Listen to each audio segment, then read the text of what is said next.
Made in Module, le rendez-vous de l'initiative économique dans les Monts du Lyonnais.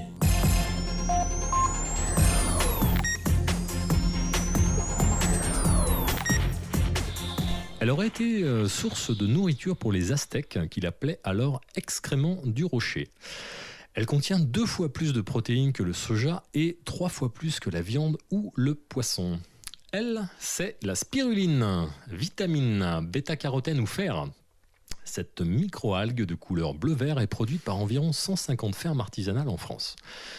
Il a décidé d'en faire son activité et a créé son exploitation baptisée Spirufil à Avez. Pour nous en parler, nous recevons aujourd'hui Jean Bazinet, son responsable. Bonjour Jean Bazinet. Bonjour Stéphane. Merci d'avoir accepté notre invitation. Alors Jean Bazinet, pouvez-vous tout d'abord nous parler de la spiruline ? Qu'est-ce que c'est exactement et à quoi ça sert ? Alors la spiruline, c'est une micro-algue qui vit naturellement dans les lacs saumâtres d'Afrique et d'Amérique centrale. Il lui faut de la chaleur et de la lumière pour se développer. C'est donc une micro-algue qui se présente sous la forme de spire. Chaque spire faisant, une micro-algue fait 0,5 mm. C'est pour ça qu'on dit micro, c'est vraiment tout petit. On ne peut la voir qu'au microscope. Et sa forme, c'est donc de spirale, d'où le nom de spiruphile. D'accord. À quoi ça sert ? C'est un aliment qui a de nombreuses propriétés. N'étant pas médecin, j'ai pas le droit de faire d'allégation santé sur ce produit. Donc je peux juste dire de quoi elle est constituée et faire part de témoignages que j'ai pu avoir de gens qui en ont consommé et qui en ont ressenti certains bien-être, certains bienfaits. Alors qu'est-ce qu'ils ressentent justement les gens qui en consomment ? On s'aperçoit que l'action chez les gens dépend de ce dont ils ont besoin. C'est ça qui est très curieux. On ne peut pas généraliser une action pour cette algue. Pour certaines personnes, ça va donner beaucoup de tonus, beaucoup d'énergie. Pour d'autres, au contraire, ça va plutôt les apaiser. Donc l'effet à peu près inverse. Elle est très recherchée par les sportifs parce que ça leur permet d'être plus endurants pour l'effort, ça leur évite des crampes et ça favorise la récupération après un effort. Voilà. Donc c'est principalement recherché par les sportifs d'endurance, triathlon, marathoniens, etc., qui en consomment pas mal pendant qu'ils sont en période de préparation.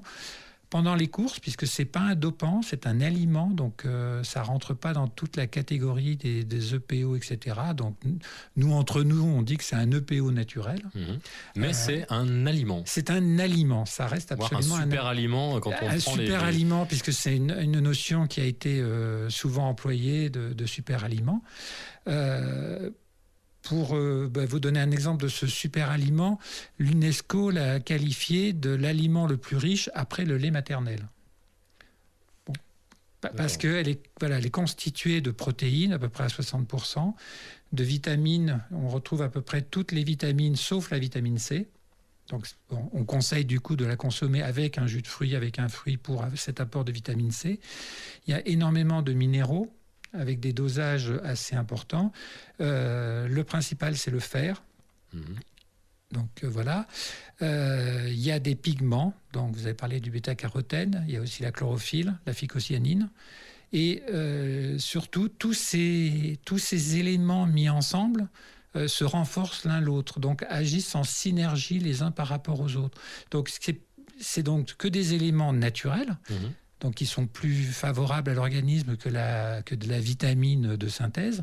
Mais en plus, l'action de l'un est renforcée par la présence des autres. C'est ça qui en fait un espèce de cocktail et de super aliment. Alors par contre, vous nous avez dit c'est une micro-algue, donc j'imagine toute petite. Il faut en consommer combien ? Des kilos alors pour avoir les effets Non, donc elle est toute petite, elle reste toute petite, mais bon, quand on la sort des bassins, on la filtre, etc. Et on la vend sous forme de paillettes séchées. Et on considère qu'il faut en consommer entre 4 et 5 grammes par jour, c'est-à-dire à peu près une petite cuillère. Alors, suivant la taille de la petite cuillère, la façon dont elle est bombée, ça change un peu les dosages, mais enfin, c'est pas énorme. Et surtout, c'est à chacun de trouver son dosage. Certaines personnes vont être très réactives, donc vont n'en avoir besoin que d'une demi-cuillère. Un sportif qui est en pleine période d'entraînement, qui va avoir un marathon ou un triathlon derrière, peut en consommer jusqu'à 15 ou 20 grammes par jour, parce que l'organisme ne va prendre que ce dont il a besoin. Donc s'il en prend trop, il n'y a pas de conséquences. Donc c'est à chacun de domestiquer sa consommation, de s'écouter, d'apprendre comment on réagit, et puis d'adapter sa posologie. Alors avec toutes ces vertus, finalement, pourquoi est-ce que la spiruline est encore assez méconnue aujourd'hui ? Alors plusieurs raisons à ça. D'une part, elle a été découverte... Alors, elle est sur Terre, j'ai oublié de dire, depuis 3,5 milliards d'années. Donc, c'est pas qu'un produit neuf du tout. Elle a participé à la création de la couche d'oxygène qui nous permet à nous, mammifères, plus ou moins développés, de vivre. Elle a permis elle fait partie des premiers organismes vivants apparus sur Terre, avec plein d'autres micro-algues. Elle n'était pas toute seule. Elle a permis donc de capter le gaz carbonique qui était très présent sur Terre à ce moment-là, et de le transformer en oxygène. Donc on lui doit tout, mais elle reste méconnue. Et elle reste méconnue. Et ensuite, elle est tombée dans l'oubli total. Donc vous avez parlé des Aztèques. Effectivement, on a retrouvé un roi aztèque qui voulait absolument consommer du poisson frais. Et le problème, c'est qu'il vivait à 150 km de la mer. Il n'y avait pas d'avion ni rien. Donc il y avait des coureurs à pied qui couraient avec le poisson pour sous le bras, 150 km. Voilà. Et, il y avait un système de relais, mais il ne pouvait faire cet effort physique d'endurance que parce qu'il consommait de la spiruline qu'on trouve naturellement dans cette région. Et le seul peuple qui en consomme encore actuellement, c'est donc les Kanembe, qui sont une tribu autour du lac Tchad. Et c'est grâce à eux qu'on a retrouvé qu'on a découvert cette spiruline et ses avantages, puisque dans les années 50-60, les ONG se sont aperçus au cours de famine que les gens autour du lac Tchad vivaient mieux. Il y avait moins de mortalité, moins d'enfants malnutris que dans le reste des environs, quoi. Et ils se sont aperçus que les femmes récoltaient cette spiruline, cette espèce de boue verdâtre à la surface du lac, le faisaient sécher dans des cuvettes en sable sur la rive, et le consommaient en le mélangeant à leur alimentation. Et c'est à partir de là qu'effectivement on a redécouvert ses vertus. Ils ont goûté. Ils ont été malades comme des chiens, parce que forcément, au point de vue... voilà. Ça a mis quelques années de plus. Mais ils ont été plus loin que leur première réaction. Voilà. Et donc, ils ont fait faire donc, des analyses, et ils se sont aperçus de la richesse de cette algue. Et du coup, ils ont aussi, puisqu'en fait c'est comme ça qu'elle a commencé à être cultivée, c'est pour que deux personnes, donc Jean-Paul Jourdain et Ridley Scott, ont mis au point la méthode de culture pour la cultiver en dehors du milieu naturel. Alors justement, on va en parler, parce que vous avez décidé d'en faire votre activité, cette culture. Comment est-ce qu'on la produit, la spiruline ? Alors pour la produire, on monte une serre, parce qu'elle a besoin de chaleur et de lumière. Il faut que l'eau du bassin, l'optimum, c'est à 37 degrés. Alors déjà, on a un bassin, donc il vous faut un bassin. Il faut un bassin, il faut une serre. Sous la serre, il faut 1 mètre d'eau, il faut 2 mètres. Il faut 10 à 12 cm d'eau, ça suffit. Parce qu'elle a besoin de passer de l'ombre à la lumière. C'est-à-dire qu'il faut, on agite le bassin, et pour lui faire des mouvements où elle monte et elle descend, comme ça, un coup, elle prend l'oxygène, elle fait la photosynthèse, et puis elle replonge, elle relâche. Elle fait toute sa petite vie tranquillement. Donc des bassins, des serres. Des serres. Ensuite, on filtre, on pompe cette eau avec la spiruline, on la filtre dans un filtre à 30 microns. On obtient ce qu'on appelle une biomasse, c'est-à-dire c'est une espèce de boue très liquide vert. Et cette boue, on va la presser pour enlever à peu près 60% de son volume qui est de l'eau, donc on expulse toute cette eau, et on obtient là une espèce de pâte qui a à peu près la consistance de la pâte à modeler, qui est donc quelque chose de beaucoup plus ferme, que l'on extrude, c'est-à-dire on le passe dans un poussoir à saucisse dont on a modifié la sortie pour sortir sous forme de petits filaments, que l'on dépose sur des clés, Donc c'est des cadres en bois avec une moustiquaire par-dessus. Et donc on fait de plusieurs passages pour répartir les spaghettis sur la clé. Et ensuite on fait sécher cette spiruline dans un séchoir qui est donc une pièce fermée dans laquelle on fait un énorme courant d'air et on fait rentrer de l'air chaud. Pas trop chaud, puisqu'on essaie de ne pas chauffer à plus de 42 degrés pour ne pas abîmer la spiruline et détruire les vitamines principalement qui sont dedans. Une fois que c'est sec, au bout de 6 ou 7 heures de séchage, on récolte donc ces grands spaghettis que l'on casse en petits morceaux simplement dans un tissu, on broie comme ça à la main. Et puis à partir de là, on fait des lots. Et ces lots vont être envoyés dans des laboratoires pour des analyses bactériologiques. Parce que la Fédération des spiruliniers de France, dont je fais partie, nous demande de ne commercialiser notre spiruline qu'après le retour des analyses bactériologiques pour être sûr que l'on vend un produit qui est sain. D'accord. Et votre exploitation, ça c'était, on va dire, le principe. Votre exploitation, alors est-ce que vous pouvez nous en parler un peu plus? Quelles sont vos installations exactement? Donc mes installations, pour le moment, je n'ai qu'une toute petite serre avec un bassin de 40 mètres carrés qui m'a permis de produire réellement, de faire des analyses, de vendre ma production. Donc j'ai produit de juillet à septembre 2016. Et là, je suis en train de mettre en place mon installation définitive qui comportera donc 400 mètres carrés de bassin. Et pour le moment, j'en suis. Le terrassier est en train de finir aujourd'hui les travaux de terrassement. La serre doit arriver d'ici la semaine prochaine et le montage est prévu début avril. Et en année pleine, ça représente quelle quantité de spiruline? Mon objectif est de produire 300 kg de spiruline sèche. Maintenant on parle tout le temps en spiruline sèche. C'est mon objectif. Je me base sur les calculs qui sont faits par les premiers spiruliniers qui sont installés en France, se sont installés dans le sud, l'Hérault, le Var. Bien sûr, pour le besoin de chaleur. Pour le besoin de chaleur et tout. Et ils arrivent à des rendements autour, après ça dépend des années évidemment, de 1 kg de spiruline sèche par mètre carré de bassin par saison de production. D'accord. Et justement, la spiruline, ça coûte combien? Alors, est-ce que c'est à la portée de tout le monde? Alors, on essaie de faire un produit qui soit justement accessible à tous, c'est-à-dire que moi, je vais le vendre pour le moment 15 € le sachet de 100 grammes. 100 grammes, ça représente à peu près une cure de 1 mois, qui est ce qu'on conseille pour les gens qui commencent, pour découvrir ce produit, de faire une cure d'1 mois, de la faire de façon très suivie, c'est-à-dire vraiment de s'astreindre à la prendre tous les jours régulièrement. Et de voir ensuite comment ils se sentent, de bien noter comment ils se sentent pendant cette cure et comment ils se sentent après. Et la manière avec laquelle vous allez vendre cette spiruline, c'est... Alors, vous avez déjà vendu d'ailleurs? Oui, que j'ai déjà vendu. Donc c'est vente directe à la ferme, avec visite de la ferme, où j'explique en montrant ce que je fais, quel est mon travail. Donc cet été, on va pouvoir venir vous voir? Cet été, vous pouvez venir me voir, téléphoner pour prendre rendez-vous, c'est plus sûr. Mais normalement, il faut que je définisse un jour d'ouverture par semaine, où là, ça sera ouvert. D'accord. Et puis autrement, le reste du temps, c'est sur rendez-vous. Je vends aussi, je vendrai au marché bio de Sainte-Foy, donc tous les samedis matins. Et puis j'ai quelques points de vente déjà qui ont accepté de prendre mes produits. Et occasionnellement, je ferai des salons, par exemple le salon Harmoniscence au mois d'octobre. J'avais été contacté pour faire le salon qu'il y avait dimanche dernier dans le cadre de Festivache à Saint-Martin. Des salons professionnels, enfin des salons. Des salons pas professionnels, mais accessibles en public. Tout en restant très local.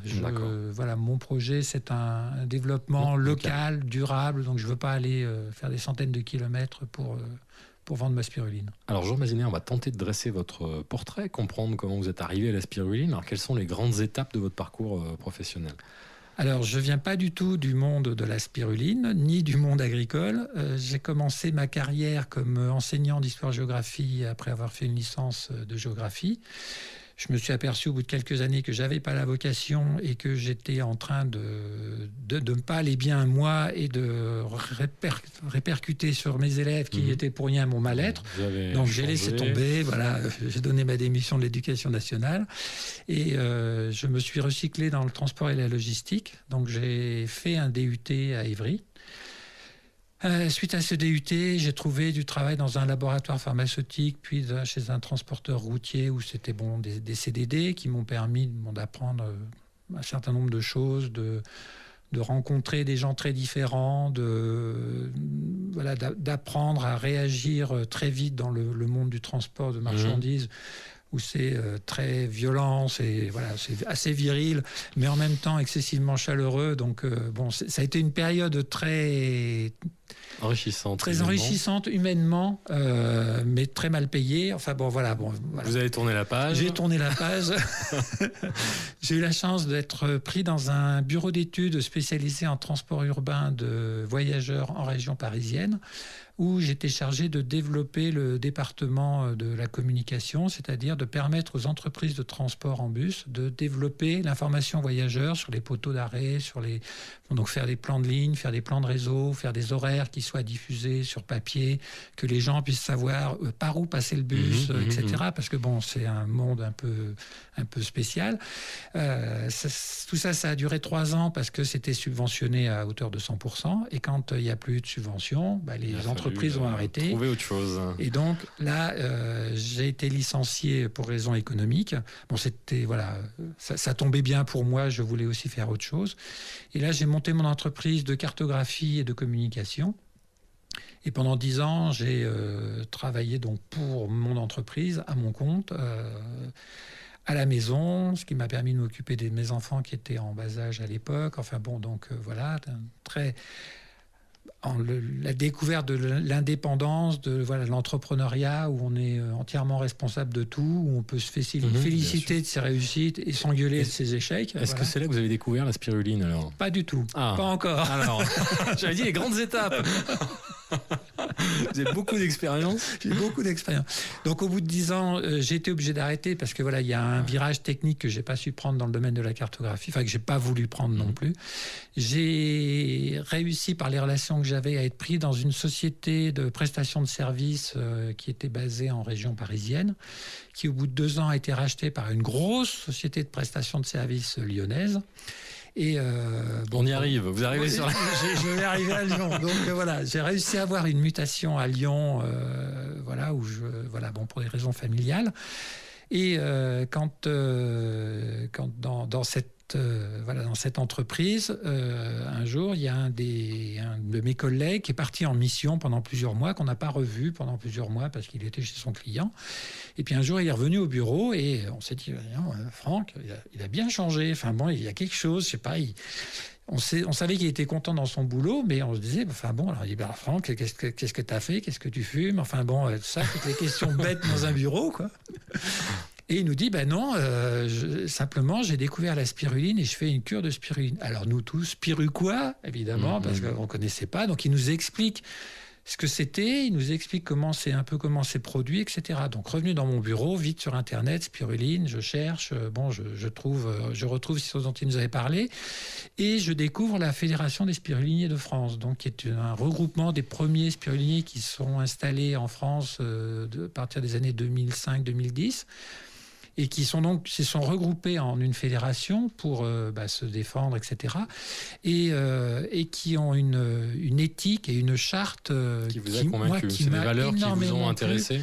Parce qu'en fait, c'est un produit neuf, qui a juste 3,5 milliards d'années, mais un produit neuf, et des gens qui sont pour le partage des connaissances, pour l'entraide. Et j'ai pu tester cette entraide, parce qu'à partir du moment où j'ai dit je viens me renseigner parce que j'envisage de m'installer, immédiatement, les portes se sont ouvertes, j'ai été reçu et les gars m'ont expliqué, etc. Et c'est ça qui vous a donné une boost pour vous lancer ? C'est les deux.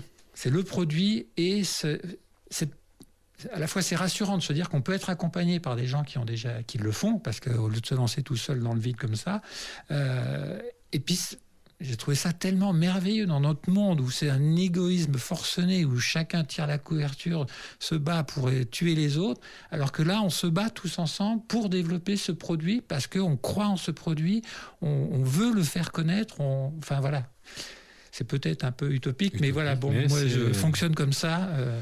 Jean Masina va passer à la 3e partie maintenant de cette émission. Vous êtes basé à Avèze, je l'ai dit. Comment est-ce que vous vous sentez à Avèze ? Très très bien. On était donc à Lyon avec ma compagne. On voulait retrouver un mode de vie plus campagnard. On voulait quitter la ville. Moi, je voulais changer de métier pour faire quelque chose qui me correspondait plus. J'ai encore une petite dizaine d'années à travailler avant d'avoir le droit de prendre une retraite, sous réserve qu'on ne vous bouscule pas tout d'ici là. Et je voulais faire quelque chose qui me plaise, qui soit utile, qui ait un sens, qui ait vraiment un sens, et non pas juste faire un travail alimentaire et toucher un chèque à la fin du mois. Et je voulais retrouver cette liberté de l'entrepreneur. Parce que c'est quand même... C'est dur par moment, mais c'est tellement mieux que d'être salarié. Mais bon, je parle pour moi, je ne veux pas donner de leçons à qui que ce soit. Et donc, on a, quand on a pris la décision de se lancer dans la spiruline, on a cherché dans les monts du Lyonnais une ferme qui avait donc une maison qui nous plaisait, parce qu'il faut quand même habiter dedans, et qui avait des terres agricoles avec une bonne orientation, du soleil, pas trop d'ombre, etc. Vous m'avez dit également que vous aviez une source. Et en plus, alors c'est la cerise sur le gâteau, cette maison en plus a une source qui donc alimente la maison, et la spiruline que j'ai produite avec cette source, que bien évidemment j'ai fait analyser avant de commencer, donc ni pesticides, ni métaux lourds, ni petites bêtes, salmonelle, staphylocoque doré et autres plaisanteries de ce genre qu'il vaut mieux éviter. Donc au final, vous diriez qu'être localisé dans les monts du Lyonnais, c'est plutôt un avantage pour vous ? Pour moi, c'est un réel avantage, parce qu'il y a, au point de vue du climat, il fait très beau en été, il y a vraiment énormément de soleil. Les gens sont très réceptifs à ces produits naturels, ces produits de bien-être. Il n'y a qu'à voir le nombre de producteurs qui sont en bio, les installations qui se font toujours avec cette philosophie de produits sains, naturels. Donc, on est dans un milieu très porteur, parce que les gens sont attentifs à leur bien-être, à leur santé. Au niveau de vos partenaires, vous avez su tisser également des liens, peut-être ? Et on a su, il s'est trouvé que la dame qui nous a vendu la maison était dans cette maison depuis 25 ans, connaissait énormément de monde, nous a présenté à ses voisins, et puis après, par les voisins, on découvre les voisins d'après, etc. Par les stages que j'ai fait de formation à la Chambre d'agriculture, j'ai rencontré d'autres gens, ça permet de tisser d'autres liens, par l'ADR, par Terre d'Envie. À partir du moment où on est ouvert, où on veut aller vers les autres, les autres nous accueillent, et puis nous disent « Ah tiens, il faudrait que tu rencontres un tel, ça serait bien si tu voyais, si justement, elle a fait un séchoir, ça pourrait t'intéresser, va la voir. » Le lien avec les habitants se fait naturellement comme ça. Et puis même avec mes voisins un peu plus loin au bout du chemin, j'ai eu besoin d'un coup de main, j'ai été les voir, tout de suite ils m'ont dit oui, ça se fait naturellement, ça se fait bien, et c'est agréable. Allez, Jean Mazina, on arrive à la fin de cette interview. Je vais vous poser une dernière question, je la pose à tous les invités. Imaginez à l'instant que je puisse exaucer l'un de vos souhaits sur le plan professionnel. Aujourd'hui, si j'étais le génie de la lampe, qu'est-ce que je pourrais faire pour vous ? Faire que les gens comprennent l'intérêt d'une alimentation saine, pas que la spiruline, mais globalement, beaucoup plus large. Moi, je m'inscris comme une des petites branches là au milieu, mais si tout le monde pouvait aller dans ce domaine, on éviterait des frais de médecine, des frais de tas de choses. On lance le message. Jean Mazina, merci, cette émission est à présent terminée. Merci d'être venu à notre rencontre ici dans les locaux de Radio Module pour nous parler de la spiruline et de votre exploitation spiruphile. On vous souhaite beaucoup de courage donc pour votre installation au futur bassin, et on espère que les auditeurs de Radio Module se rendront très nombreux à Avez pour vous rendre visite cet été. Et pour tous ceux qui voudraient réécouter cette émission ou la faire découvrir, je rappelle qu'elle est multidiffusée du jeudi au dimanche. Le jeudi, la présentation de l'entreprise. Le vendredi, le portrait du dirigeant. Samedi, le lien avec le territoire. Et enfin, le dimanche, vous retrouvez les 3 parties et l'intégralité de l'interview. Ne manquez pas également tous nos podcasts, je vais y arriver, et nos émissions sur notre site internet www.radiomodule.fr, les vidéos sur YouTube, Facebook et tous les bons réseaux sociaux. Très bonne journée à tous. À bientôt. Au revoir.